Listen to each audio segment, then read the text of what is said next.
Il est 13h30, bienvenue à ces bulletins d'infos. L'incendie au rond-point Gabato, c'est mardi 8 août 2023. Les autorités de la ville annoncent le décès de 3 personnes. Aussitôt informé, le vice-gouverneur de la ville de Kinshasa, Gérard Kongolo Moulumba, ainsi que le bourgmestre de Lemba sont arrivés sur place. Le deuxième patron de la ville a d'abord salué la bravoure des sapeurs-pompiers avant de revenir sur la mesure interdisant le commerce sur la voie publique pour la sécurité des populations. Suivez-les tour à tour au micro de Ranta Luyela et Deyo Chilombo.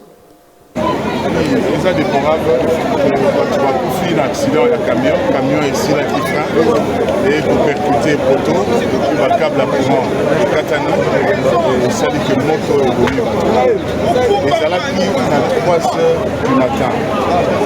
3 heures du matin, heureusement bato bazalaki mingi te awa yango tomoni ke tozodécouvre victime ebele te. On vient de nous apprendre encore maintenant eza na motomo amemaki on a une CMG, la clinique Moroa juste derrière, à un petit courant de l'âme. Donc, au total, c'est 3 morts à l'heure actuelle. Nous déplorons le comportement et bateau, ça peut être dans la condition à Mabé, parce que Bandako au magasin ces alliés, en principe, il n'y a pas longtemps, ils avaient beaucoup de cannes. On va zoom ici, Bandako Wana, qui va s'abouler en Kati, pour éviter la Kati à Bandako Wana, ici, s'il y aura encore des victimes là-dedans. Comment on a saluer ma classe, il y a des sapeurs-pompiers dans Bissau. Malgré ma maigre moyen, depuis 4 heures du matin, quand la première on a 16 heures moins, on a salué l'effort, il y a 7 où il y a sapeurs-pompiers. Nous, c'est la population, autant les gens vraiment à dire qu'on a la place sur la police. C'est pas le moment où on va quand on va comprendre que les gens qui sont la moto là. Maman va couper les bateaux, bateaux quand on a balabala auto que ça va monter quand on a balabala. Nous avons dit les cas au bout, la police a fait que ça va pas que ça va que ça tina. Là tout que ça va pas quand on a balabala d'abord ils ont pour la sécurité na bango. La première des choses. Pour moi la maternité là ne va pas pouvoir. Pour moi la qui va pas exemple pas pouvoir. Il y a un moyo que ça va pas que ça va monter à ma. Le vice-premier ministre de l'Intérieur, Maître Peter Kazadi Kankonde, a procédé depuis hier, lundi 7 août 2023, au lancement des campagnes de recrutement de 13 000 policiers sur toute l'étendue du territoire national. Ces recrutements a pour objectif de renforcer la sécurité en République démocratique du Congo. Suivez le détail dans ces commentaires de Laetitia Mouloula. C'est depuis hier, lundi 7 août, que le vice-premier ministre de l'Intérieur, Sécurité et Affaires coutumières, Maître Peter Kazadi Kankonde, a procédé au lancement de recrutement de 13 000 policiers qu'il a lancé après quelques semaines de sa prise de fonction. Peter Kazadi était avec les responsables de la police nationale pour lancer cette campagne de recrutement. L'objectif de cette campagne est de renforcer la sécurité à travers le pays. Concernant le recrutement des policiers, il est décidé à partir d'aujourd'hui que le recrutement est lancé. Le recrutement se fera à travers tout l'État national, dans les 26 provinces.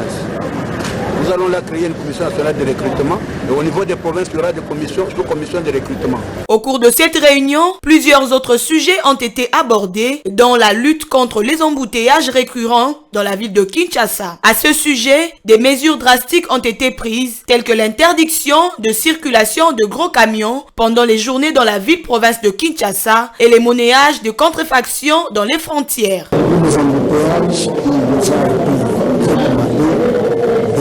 Service scrupuleusement le code de la route.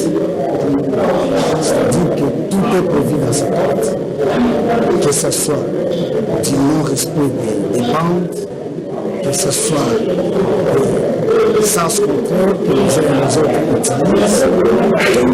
Ces actes seront réprimés. Rappelons que cette mesure existe déjà et elle a été sanctionnée par un arrêté du gouverneur de la ville, Jean-Tini Ngobila. Il ne reste qu'à la police de la mettre en application. Le procès du député national, ancien premier vice-président de l'Assemblée nationale et ex-président national de l'UDPS, Jean-Marc Akabound, qui est opposé au ministère public et entré dans sa dernière ligne droite. L'étape est arrivée à la fin d'instruction. Les plaidoiries sont prévues pour le lundi prochain. Suivez le commentaire. À l'audience du lundi 7 août 2023, la Cour de cassation a passé au peigne fin les 12 préventions pour lesquelles l'ancien premier vice-président de l'Assemblée nationale, Jean-Marc Akabound, est poursuivi. Au finish, elle a clôturé l'instruction de cette cause avant de fixer le début des plaidoiries au lundi prochain. Face à la presse, l'un des avocats de Akabound s'est voulu rassurant sur le sort de son client en faisant allusion à la conférence de presse animée par Akabound en juillet 2022 qui constitue le déclic de ces démêlés judiciaires. Il a expliqué que les propos tenus ce jour-là par son client s'inscrivent dans un cadre politique. Pour lui, les greffes mises à charge ne se justifient pas. Conformément à l'article 107 de la Constitution, le président Akabound, qui est aussi député national, avait fait des déclarations comme un acteur politique. C'était normal pour lui d'étaler au grand jour sa position politique qu'a indiqué l'avocat. Plusieurs accusations sont portées contre l'ancien président haï du parti présidentiel UDPS, notamment injures publiques, imputations dommageables, outrage envers des autorités publiques, offense envers le chef de l'État et propagation des faux bruits.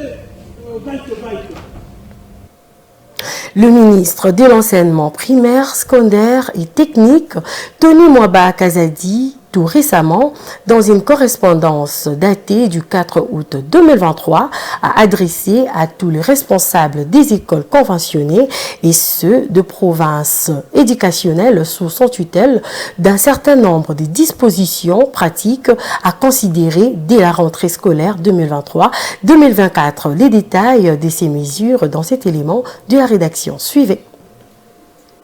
Ces mesures concernent notamment l'indépendance de l'achat des fournitures scolaires, des modalités de la paie des frais scolaires, du minerval et des inscriptions, de la confirmation des élèves dans les écoles. Pour le ministre de l'EPST, Tony Mwaba Kazadi, les parents sont désormais libres de se procurer des fournitures scolaires, les uniformes et la tenue de l'éducation physique au marché de leur choix, pas comme auparavant, dans les conditions des écoles et à des prix imposés. Quant aux frais scolaires, ils doivent être perçus obligatoirement en monnaie nationale, c'est-à-dire en francs congolais. Les inscriptions, elles sont gratuites et doivent être faites aux dates fixées par le calendrier scolaire 2023-2024. Aussi, aucun test d'admission ne doit être organisé pour les nouveaux élèves et aucun frais de réinscription ne doit être exigé aux anciens élèves, ordonne le ministre. Entre autres, aucun élève ne peut être exclu pour des raisons liées à son appartenance ethnique, radicale, religieuse ou pour des frais scolaires. Il convient de retenir qu'aucun acompte des frais scolaires ne peut être exigé avant la rentrée scolaire. Ces mesures déjà prises par le passé souffrent souvent dans leur application. Pour ce faire, Tony Mwaba Kazadi a invité les autorités de son ministère à prendre des sanctions sévères contre les promoteurs des écoles et responsables récalcitrants. Voilà, c'en est fini pour ce bulletin d'infos. L'information reste en continu sur Mandiko TV. Restez branchés.